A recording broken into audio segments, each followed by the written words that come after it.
We are going to discuss economic planning now. अब definition तो हम अभी इसके बाद में करेंगे, पहले इसका कुछ हम पास्ट के बारे में बात करेंगे, हिस्ट्री के बारे में बात करेंगे कि इकोनॉमिक प्लानिंग की हमारी क्या हिस्ट्री रही है, उसके बारे में बात करेंगे। तो हमने पूरी इकोनॉमिक प्लानिंग, हमारा बहुत बड़ा प्रोसेस रहा इकोनॉमिक प्लानिंग का, तो हमने इसको 3 फेजेज में डिवाइड कर दिया, फेज 1, फेज 2 और फेज 3। उससे क्या बहुत अच्छे से समझ में आ जाता है। हालांकि थोड़ा लेंथी है बट इसको हम बहुत ही ईजी करेंगे अभी देखना। तो सबसे पहले चलते हैं फर्स्ट फेज। इकोनॉमिक प्लानिंग बहुत बड़ा कॉन्सेप्ट है, तो इसकी पूरी हिस्ट्री कवर करने के लिए हमने क्या कर दिया, 3 पार्ट में इसको डिवाइड कर लिया। तो फेज 1 में देखो अब इतना कुछ नहीं करना आपको, ये सारा कुछ पढ़ने की जरूरत नहीं है। इसमें से बस आपको क्या करना है, केवल और केवल एक पॉइंट हमारे को इसमें से लेना है, और वो क्या है,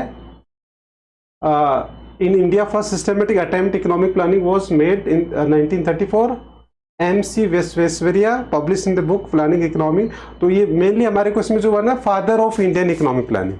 तो ये 1 मार्क्स में क्वेश्चन आ जाता है, आ सकता है, who was the father of Indian economic planning. तो बताओ कौन था,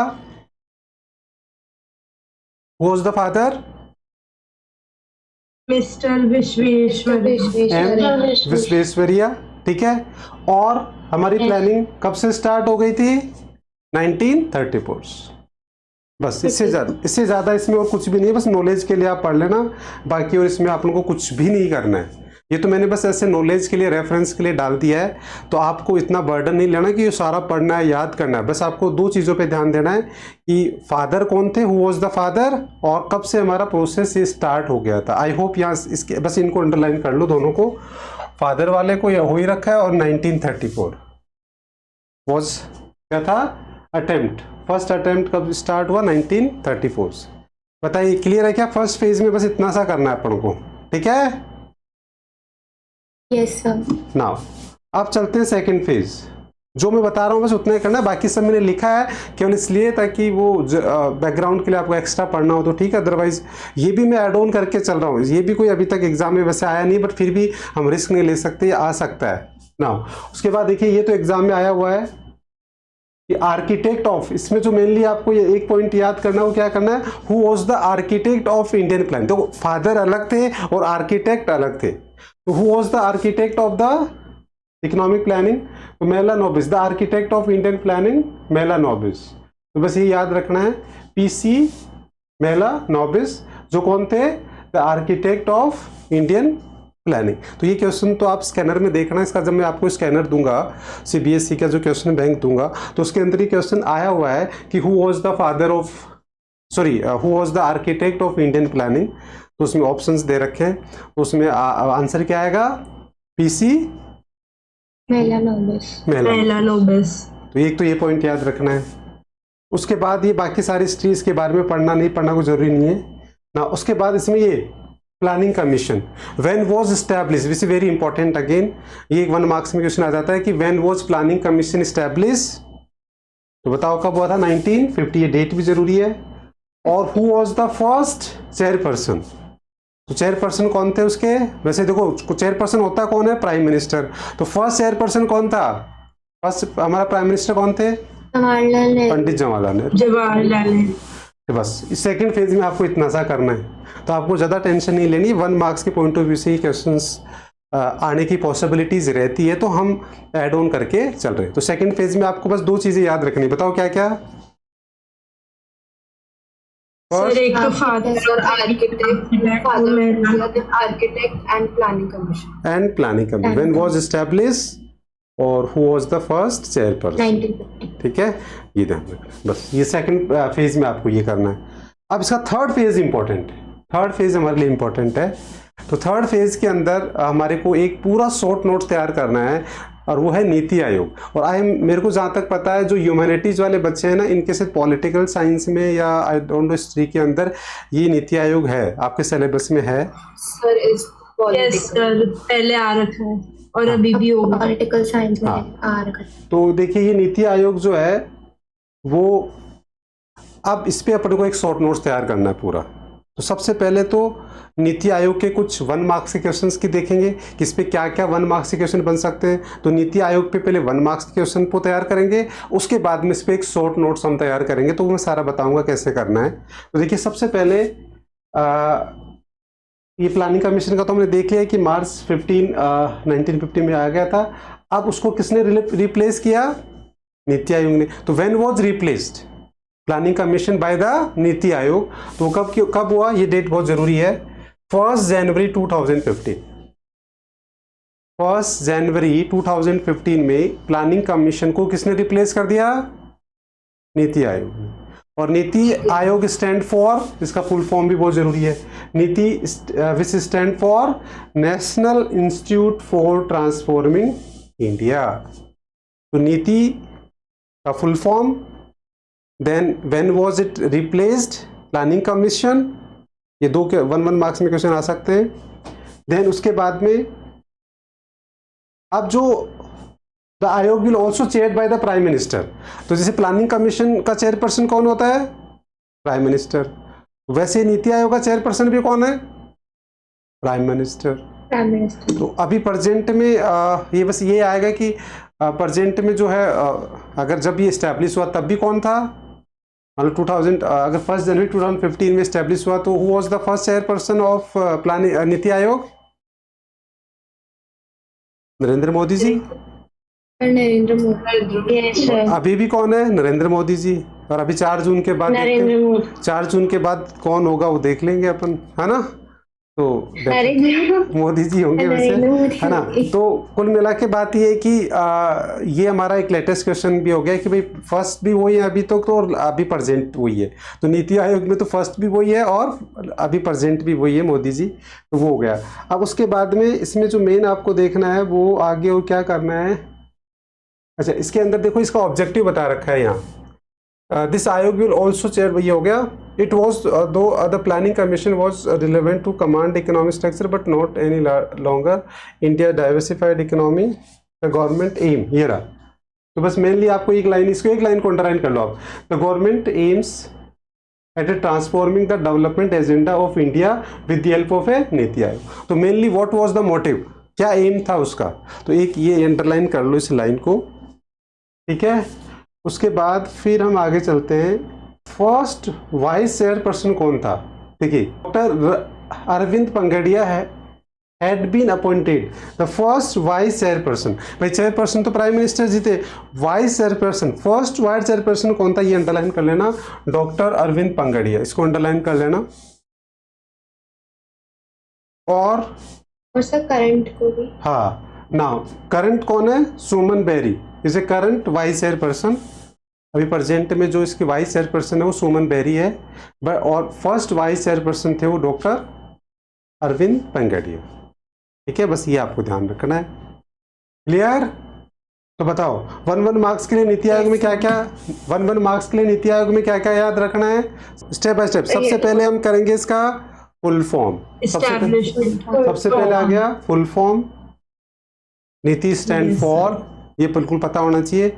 देन सेकंड आ गया कि when was it replaced, when was replace ना प्लानिंग कमीशन जो को रिप्लेस किया, कब इसने रिप्लेस किया, या व्हेन वाज एस्टैब्लिशमेंट, बात एक ही है कि when was NITI Aayog established या when was the NITI Aayog replace the planning commission, तो ये डेट आपको याद रखनी है।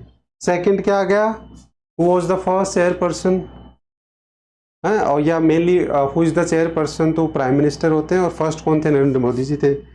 और who was the first vice chairperson और प्रेजेंट वाइस चेयरपर्सन, बस ये आपको। और उसका एक एम, सॉरी बीच में हमने एम का पॉइंट छोड़ दिया, तो एक एम का पॉइंट भी डाल सकते हो कि what was the main M of the नीति आयोग।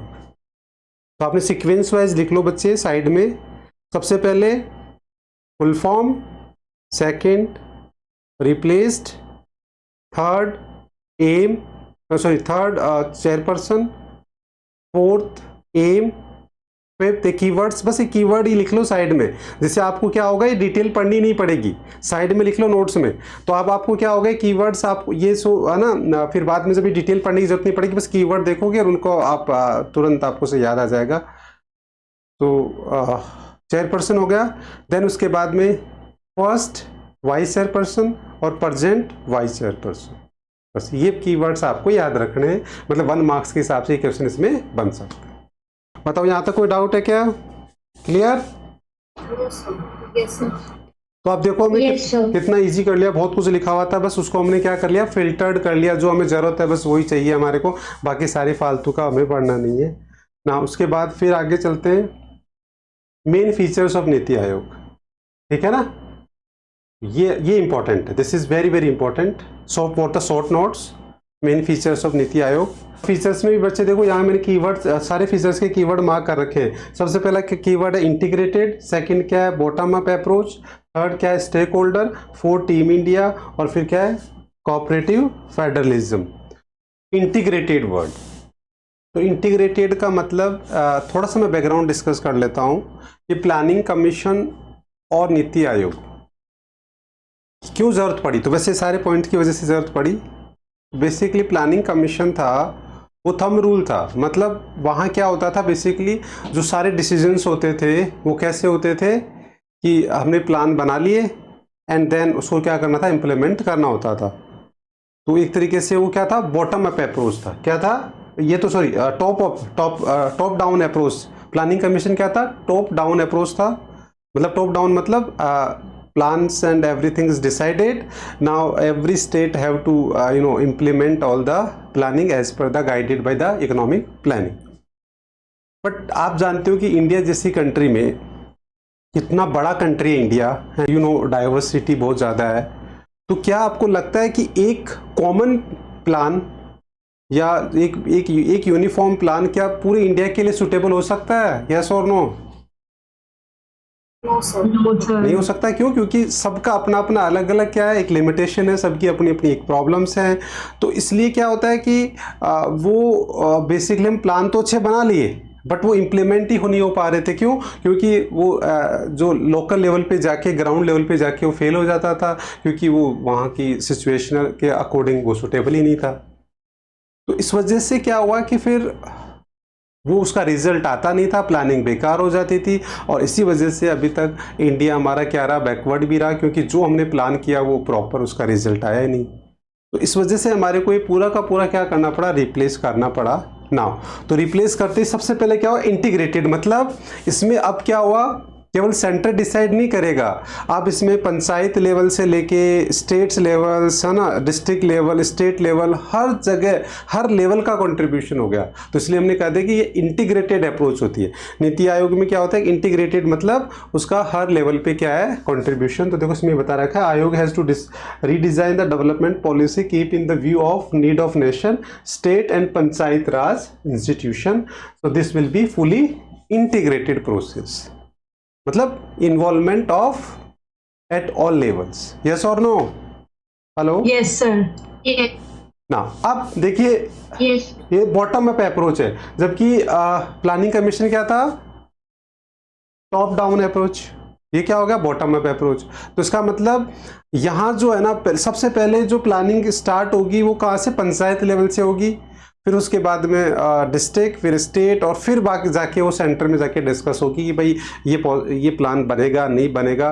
तो इसका मतलब यहाँ मेनली फोकस बिल्कुल उल्टा हो गया। पहले क्या होता था, प्लान सेंटर में डिसाइड होते थे और फिर वो स्टेट पे आते थे, फिर डिस्ट्रिक्ट पे आते थे, फिर पंचायत लेवल पे जाते थे। अब सारा प्रोसेस क्या हो गया, बिल्कुल अपोजिट। तो इसको हमने क्या बोल दिया, बॉटम अप अप्रोच, यस और नो? Yes, sir. ना उसके बाद में आ गया ऑल स्टेक होल्डर, मतलब इसके अंदर क्या होता है, नीति आयोग के स्टेक होल्डर कौन हो गए, देखो with regard to finalisation of plans required fund stake holder with have their says. मतलब इसमें स्टेक होल्डर कौन हो गए, प्लानिंग नीति आयोग के लिए स्टेक होल्डर सेंटर हो गया, पंचायत हो गया, डिस्ट्रिक्ट हो गया, स्टेट हो गया। तो आपको शायद आपने देखा होगा कभी नीति आयोग की जब प्लानिंग होती है तो उसमें सारे स्टेट्स के सीएम वहाँ जाते हैं, पीएम चेयरपर्सन होते हैं, वो सारे बैठते हैं, सारा डिस्कस करते हैं, और लोकल लेवल से भी वो इंटीग्रेटेड करते हैं। तो इसका मतलब स्टेक होल्डर का मतलब होता है जो डायरेक्टली इनडायरेक्टली रिलेटेड है, वो सब का उसमें इन्वॉल्वमेंट रहता है। जैसे मैं कहूँ कि हमारे स्कूल के स्टेक होल्डर कौन है, तो स्कूल के स्टेक होल्डर्स पेरेंट्स है, स्टूडेंट है, टीचर्स है, मैनेजमेंट है, जो भी डायरेक्टली इनडायरेक्टली स्कूल से रिलेटेड है वो सारे स्टेक होल्डर माने जाते हैं। तो वैसे ही नीति आयोग के लिए स्टेक होल्डर मतलब सबका, मतलब ऐसा नहीं कि केवल सेंटर ही डिसाइड करेगा कि भाई ये, वो सबका क्या लेते हैं, एक ओपिनियन लेते हैं, देन फाइनली सारी चीज़ें फाइनलाइज होती है। तो इसलिए हम कह सकते हैं कि स्टेक होल्डर्स, ठीक है, समझ में आ गया कि स्टेक होल्डर्स का वर्ड मतलब Yes. ना। उसके बाद टीम इंडिया। अब जब ये सारी चीज़ें हो गई कि हमने सबका इन्वॉल्वमेंट ले लिया, हमने बॉटम अप अप्रोच कर ली, हमने सारे स्टेक होल्डर, तो अपने आप में टीम वर्क हुआ या नहीं हुआ? यस और नो? टीम वर्क का Yes, मतलब sir. जिसमें आपको डिवीजन वर्क हो गया प्रॉपर, आपको ये करना है, आपको ये करना है, तो एक पूरी टीम बन गई और टीम मिलके काम करेगी तो डेफिनेटली उसके अच्छे रिजल्ट आते हैं। तो एक टीम वर्क हो गया क्योंकि सबको लग गया कि यार हमारा सबका इन्वॉल्वमेंट है, तो सब अपने मन से काम करेंगे और वो एक टीम की तरह काम करेंगे, नहीं कि वो एक एक हायरार्की लेवल पर वो टीम बन के काम करेंगे। वो सबको लगेगा कि यार हमारी सबकी इंपॉर्टेंस है, हमें सबको इसमें इन्वॉल्वमेंट करना है। टीम वर्क होता है इसमें। और उसके बाद में कोऑपरेटिव फेडरलिज्म। ये क्या होता है भाई? फेडरलाइजेशन को ये बताएंगे, आर्ट्स वाले स्टूडेंट बताएंगे, ये वर्ड पढ़ा होगा आपने, सब बताइए। पावर डिवाइड होती है सेंटर और स्टेट के बीच में, तो Exactly. फेडरल बिल्कुल। तो कोऑपरेटिव फेडरलिज्म बोलिए, फेडरलाइजेशन, एक ही बात है कि इसमें distribution of power at a different levels, ठीक है। तो लेवल्स हमारे क्या हो गया? सेंटर हो गया, स्टेट हो गया, डिस्ट्रिक्ट हो गया, पंचायत। मतलब इसमें पावर्स का डिस्ट्रीब्यूशन होता है। मतलब केवल ऐसा नहीं कि सेंटर का इंतजार करेंगे कि वो जो उन्हीं से हर चीज़ पूछ के करते हैं, ऐसा नहीं है। आप अपने लेवल पे भी डिसीजंस ले सकते हैं, आपको एक फ्रीडम मिलेगा, तभी तो काम होगा। क्योंकि अगर अदरवाइज क्या होता है, आप जानते हो कि उसमें फिर ब्यूरोक्रेटिक डिले हो जाते हैं कि वो आपने अपना मेल डाला, आपने उनको बोला, वो कब उसको रिप्लाई देंगे, क्या होगा। तो इसलिए एक लिमिट तक तो पावर होना चाहिए ना, ताकि छोटे मोटे आपका जो भी डिसीजन लेने वो तुरंत आप ऑन द स्पॉट ले लो, ताकि जिसकी वजह से कोई भी डिले ना हो और इम्प्लीमेंट। तो इसका मतलब पावर्स डिस्ट्रीब्यूशन। तो आप चाहो तो इस वर्ड की जगह आप लिख सकते हो कोऑपरेटिव फेडरलिज्म जो है उसकी जगह आप क्या लिख सकते हो? Powers distributions at a different levels. Yes और नो? Yes, sir. अब जैसे मान लो मैं कहूँ आपको कि एक शॉर्ट नोट्स लिखना है आपको नीति आयोग पे, तो अब आप तो शॉर्ट नोट्स तो आप 6 मार्क्स तक का लिख सकते हैं। सबसे पहले तो आप 6-7 पॉइंट तो हमने ऊपर तैयार कर लिए, ये भी कि शॉर्ट नोट्स में आप लिख सकते हैं। और यहाँ कितने पॉइंट हो गए? 1 2 3 4 5 ये हो गए। तो आपके पास तो पूरे कितने हो गए? आराम से 6 7 ऊपर हो गए, 5 ये हो गए, ऐसे 12 to 14 पॉइंट्स हो गए। अब आप आराम से इसमें तो कितना बड़ा आप आराम से पूरा एक ऐसे लिख सकते हैं। और हमें याद क्या रखना है? बस वर्ड्स। हमने क्या कर दिया, बाकी बस हमें रीडिंग लगाते रहना है, सेट लैंग्वेज को हमें कॉपी करना नहीं है। तो हमारे को तो बस क्या करना है, कीवर्ड्स। अब तो बताओ यहाँ तक क्लियर है सबको? कोई डाउट? तो ये तो अभी तक हमने हिस्ट्री को कवर किया, हिस्ट्री को 3 पार्ट में डिवाइड कर लिया। अब आते हैं actual meaning of economic planning. तो अब आए हम, तो देखिए इसको हम अगर डिकोड करें मीनिंग को, तो इकोनॉमिक प्लानिंग तो 2 पार्ट में डिवाइड कर लो। प्लानिंग, पहले प्लानिंग की बात करते हैं। प्लानिंग बेसिकली क्या होता है कि planning minimize the gap between the present and future. मतलब आज आप प्रेजेंट में फ्यूचर कोर्स ऑफ एक्शन के बारे में क्या कर रहे हो कि हाउ टू अचीव। आपका एक डिजायर गोल होगा कि यार ये मेरा गोल है। सपोज आप लोगों का आज गोल है कि मेरे को यार कम से कम मिनिमम 95 या 90% तो लाना ही, मतलब मिनिमम 90% का तो टारगेट होना ही चाहिए आपका कि बोर्ड के अंदर मेरे को एग्रीगेट 90% लानी है ना। ये तो मिनिमम टारगेट रखना चाहिए। टारगेट हाई रखोगे तभी तो आप आओगे। मैं तो कहता हूँ आप टारगेट रखो 97 98 का, तब जाके आप 90 में आओगे, और 90 का रखोगे तो आप फिर 85 में आओगे। तो हमेशा टारगेट हमारे, तो जो हमारा एक डिजायर गोल है कि यार हमारे को ये अचीव करना है। तो जैसे आपका भी हो सकता है आज आप सोच रहे हो कि यार फ्यूचर ऑफ कोर्स, आप फ्यूचर के बारे में सोच रहे हो कि यार मेरा इतना परसेंटेज बनेगा, तो आप उसकी प्लानिंग करनी पड़ेगी। तो प्लानिंग मतलब एक्शन प्लान हो गया, एक एक्शन प्लान फॉर द या to achieve for the future course of action. Yes और नो? अब आते हैं इकोनॉमिक प्लानिंग। तो इकोनॉमिक वर्ड आप जानते हो क्या होता है, क्योंकि आपने देखा है कि इकोनॉमिक्स क्या है। इकोनॉमिक्स का एक स्टैंडर्ड नॉलेज आपको पता है कि wants are unlimited, resources are limited and they have alternate. इसका मतलब हमारे को अगर मैक्सिमम वांट्स फुलफिल करनी है, हमारे को प्रॉफिट मैक्सिमम करना है, तो हमारे को सारे रिसोर्सेज को ऑप्टिमम यूटिलाइज करना है। यस और नो? बिना ऑप्टिमम यूटिलाइजेशन किए हुए क्या हम एज ए कंज्यूमर हमारी वांट्स फुलफिल कर सकते हैं? एज ए प्रोड्यूसर अपना प्रॉफिट मैक्सिमम कर सकते हैं क्या? नहीं कर सकते। तो अब country as a whole, economic planning का मतलब अपने आप ही समझ में आएगा। देखो, according to the planning commission, economic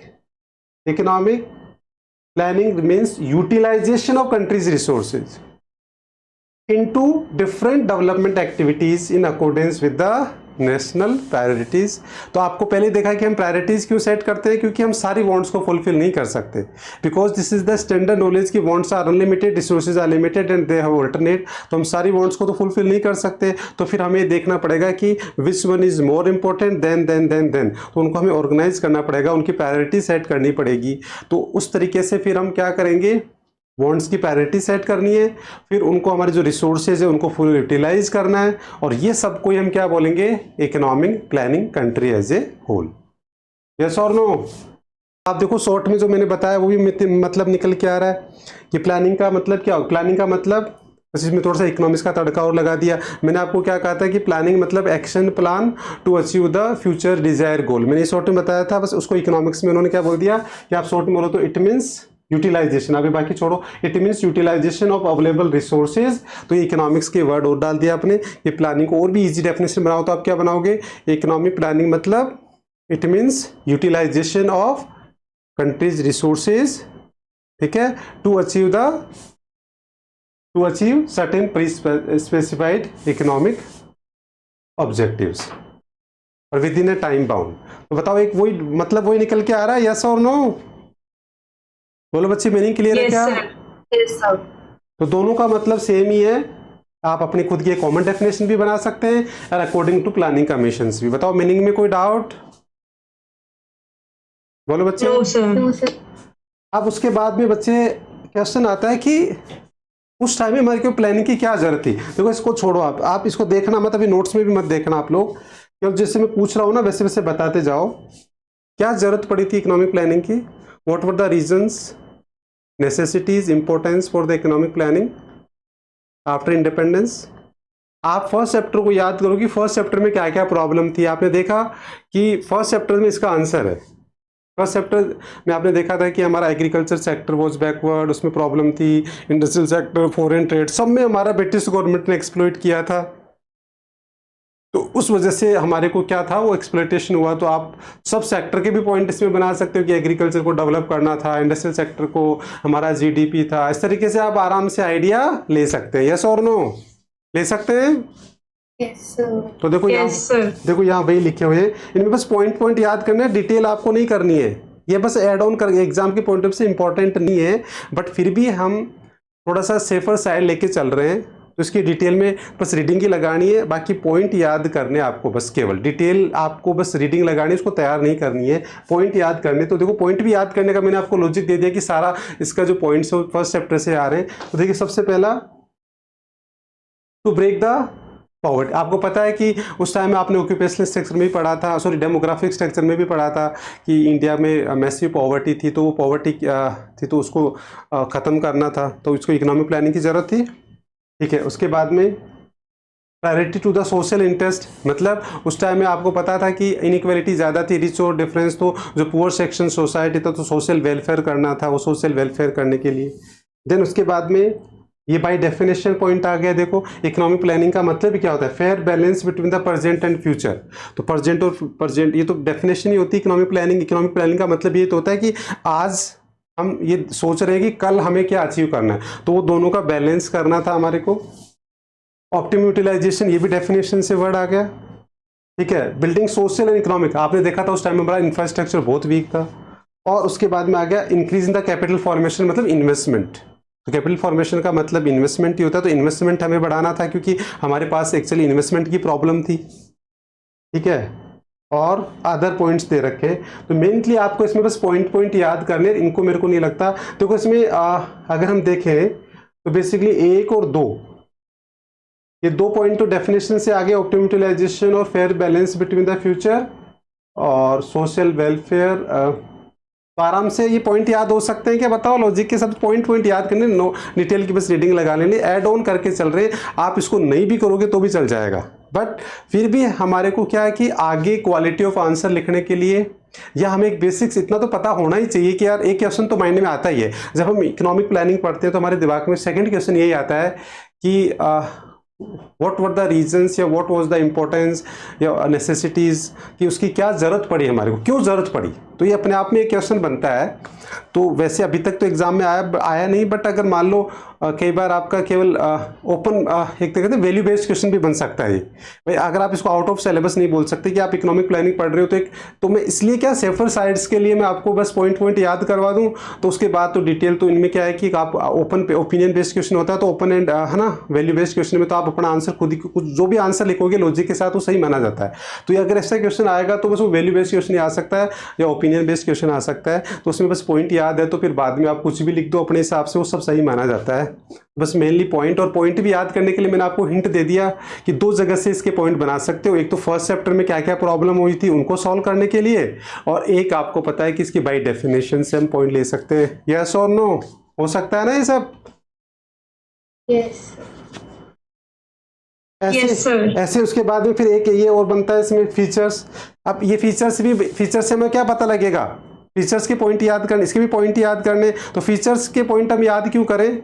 क्योंकि इससे हमारी की प्लानिंग की और डेफिनेशन क्लियर होगी, मतलब उसका डीपर मीनिंग पता लगेगा। अभी तो हमने देखो बस इतना सा मीनिंग समझा शॉर्ट में। अभी तो हमने प्लानिंग मीनिंग इकोनॉमिक प्लानिंग का हमें क्या समझ में आया कि optimum utilisation of country's resources. अब अगर इसकी और डिटेल में आपको इसका नेचर पूरा डिटेल में मतलब समझना है ना, तो फीचर्स में जाना है। तो देखो तो फीचर्स से अपने आप ही समझ में आएगा कि इकोनॉमिक प्लानिंग हमारा कितना वाइडर कॉन्सेप्ट था। कैसे? देखिए सबसे पहले कि हमें इकोनॉमिक प्लानिंग के फीचर्स क्या आते हैं? Heavy reliance on public sector, मतलब हमारा जो इकोनॉमिक प्लानिंग था उसमें सबसे ज़्यादा इंपॉर्टेंस पब्लिक सेक्टर का था, क्योंकि उस टाइम में प्राइवेट सेक्टर तो कुछ कर नहीं रहा था, तो गवर्नमेंट ने ही पूरी जिम्मेदारी ली थी। उसके बाद में फिर development of private sector regulated, मतलब जो प्राइवेट सेक्टर थे उनकी मोनोपोली हो गई थी, सिलेक्टेड लोग थे तो उनको कंट्रोल करना चाह रही थी गवर्नमेंट, क्योंकि वो अननेसेसरी मोनोपोली क्रिएट कर रही थी। तो हमारी इकोनॉमिक प्लानिंग में अब आपको समझ में आ गया कि इकोनॉमिक प्लानिंग का नेचर क्या था। ये नेचर समझ में आ रहा है कि उसमें पब्लिक सेक्टर का रोल था, प्राइवेट सेक्टर को रेगुलेट किया गया, ठीक है। उसके बाद में protect of small scale industry, ताकि जिसकी वजह से ज़्यादा एम्प्लॉयमेंट जनरेट हो, एंड रेगुलेटेड लार्जर इंडस्ट्री, क्योंकि लार्जर इंडस्ट्री से क्या हो रहा था, अनएम्प्लॉयमेंट की प्रॉब्लम सोल्व हो नहीं रही थी, पॉवर्टी की, तो उनको रेगुलेट किया गया और स्मॉल स्केल इंडस्ट्री को क्या किया गया? प्रमोट किया गया, ताकि ज़्यादा से ज़्यादा सोशल वेलफेयर और एम्प्लॉयमेंट और वो सब जनरेट हो। और डेवलपमेंट ऑफ हैवी इंडस्ट्रीज, क्योंकि आपको पता है उस टाइम में हमारी जो कैपिटल इंडस्ट्रीज थी वर लेकिंग, तो जब तक कैपिटल इंडस्ट्री डेवलप नहीं होगी तो हैवी इंडस्ट्रीज मतलब कैपिटल इंडस्ट्रीज, तो उनको डेवलप करना था, तभी इंडिया का डेवलपमेंट हो सकता था। और सेविंग और इन्वेस्टमेंट, जब तक सेविंग और इन्वेस्टमेंट नहीं होगा, जब तक वैसे ही आगे इंफ्रास्ट्रक्चर कुछ भी डेवलप नहीं होगा।